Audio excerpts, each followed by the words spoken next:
Hello, I'm Phil. We're going to be using Adobe Illustrator to make some table numbers and processing these on a laser cutter, particularly our Red Baron laser cutter. And we'll probably make them out of 18 millimeter Tassie oak, which just looks amazing. Nice chunky numbers. Let's create a new file in Adobe Illustrator and we'll get straight to it. Not really worried about the size.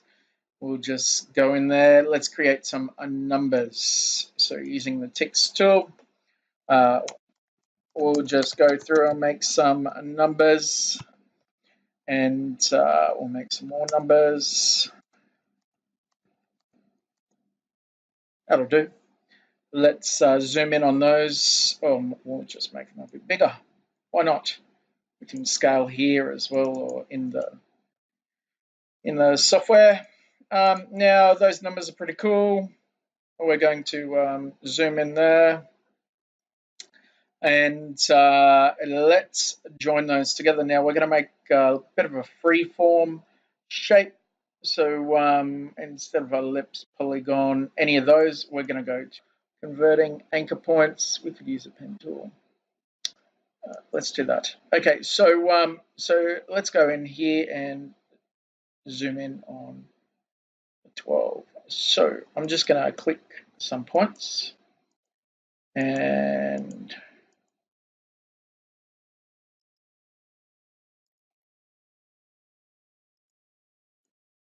chunky monkey. There we go. Okay, so I'm making a bit of a pin here, and basically I'll make a slotted profile for that to fit into. Let's make it curvy. Shift C. Convert anchor point. Oh, there we go. Oh, there we go. Got our drag handles there. Okay, cool. Bananas. Make some of these smaller. You get the idea. Converted points. Give it a bit of a curvy feel. And so we have tangents. Am I missing one there? Okay. Oh, this one's only got one side. Hey, where's my other side? Oh, not sure. You get the idea. Okay, so so you can do that for a bunch of different numbers and make them all curvy and look the way you want them to. I don't know what you want to do, but yeah, that's just a bit of an idea. There we can move those points around and everything too. This one looks a bit wonky. Yeah, I'm missing part of that line. I don't know.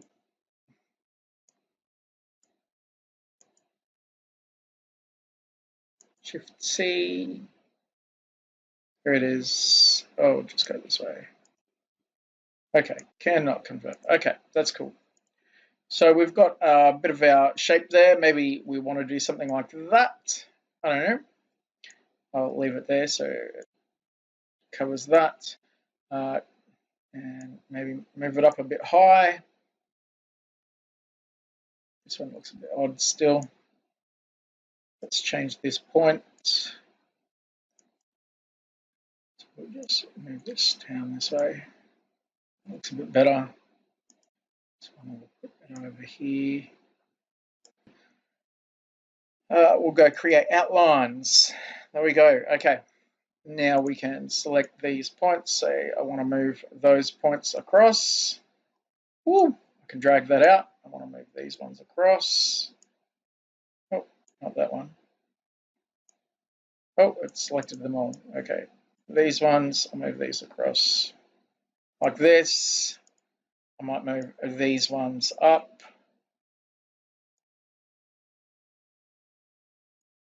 Maybe just these ones.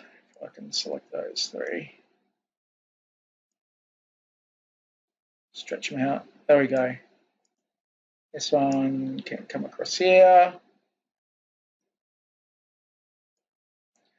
This one here can be changed. Let's move this one across. There we go. Okay, so that looks a bit more natural. You get the idea anyway. So, so if you create your table numbers, try to keep those stems the same width. And obviously, you have a few different versions of these for different numbers and such. Avoid doing something like selecting the whole object and stretching it, because that's going to change the width of the stem. So you don't really want to do that. You do just want to stretch out the ends of that shape. Okay, so I'll show you again. So I'm just going to the select, direct select, and I'm selecting a certain amount of points using the bounding box and moving that across and such. And I could change that a little bit. No, let's see if even if I move that one, that's going to change it. So I don't want to move that one. I'll just move this one back here, move this one back here, and you get the idea. Okay, so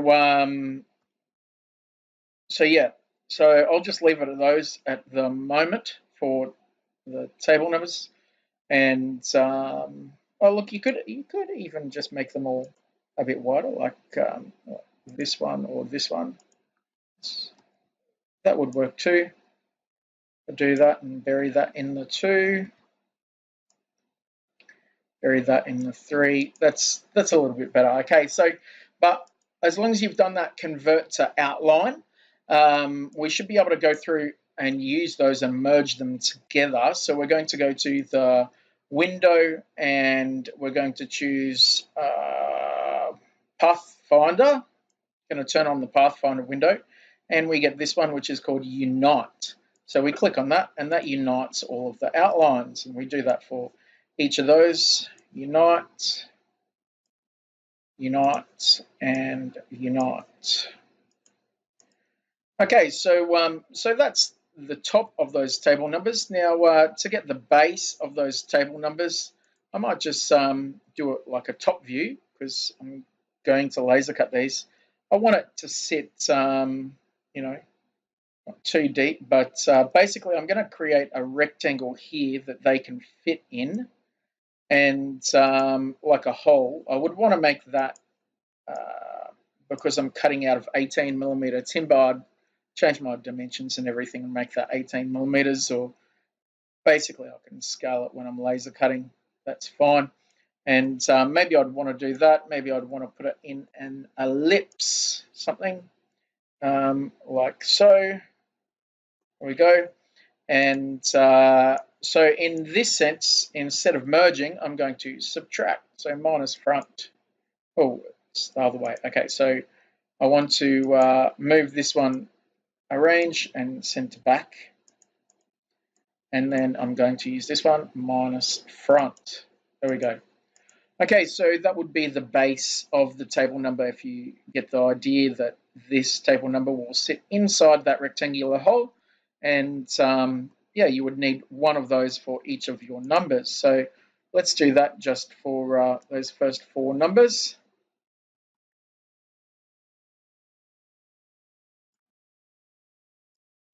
Okay, so we'll get rid of the other numbers for the moment.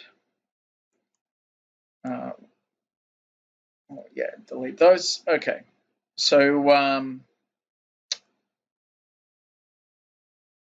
there we have it. We could move those a little bit closer, just in here, because we're laser cutting them. Doesn't really matter how close they are.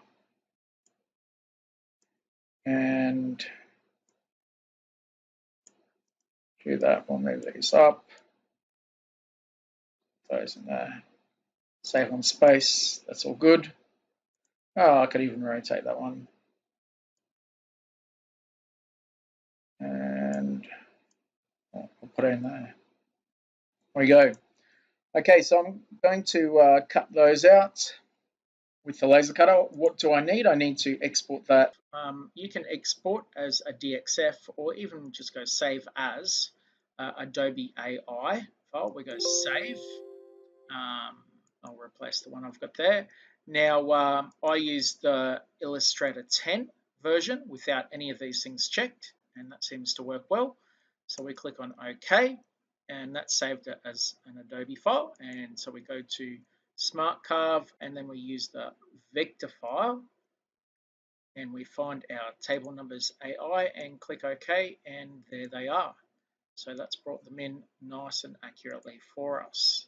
Okay, and one of the things you might want to do then before you laser cut, select them all, right click, optimize, actually optimize path, yeah, top one, and from in to out and sort by layer, and click on OK, and you'll see that that's grouped them now with the curves on the inside cutting before the curves on the outside, and we can even simulate that just to check, pressing the down and the right arrow. It's doing, actually that went a bit fast, so I'll just bring the simulation speed down and I'll restart. Okay, so up a little bit in simulation speed, a little bit. Oh, I'll go up here a little bit. Okay, it's definitely doing the inside of that one first. Okay, yep, so that's doing what it's meant to do. And we'll check the 14. Does the inside of the 4 before it does the rest. Excellent. Okay, so that's ready to press File Load and save it onto your laser cutter, or so that you can get nice alignment, or if you're just happy to start it where it is, you can just click Start.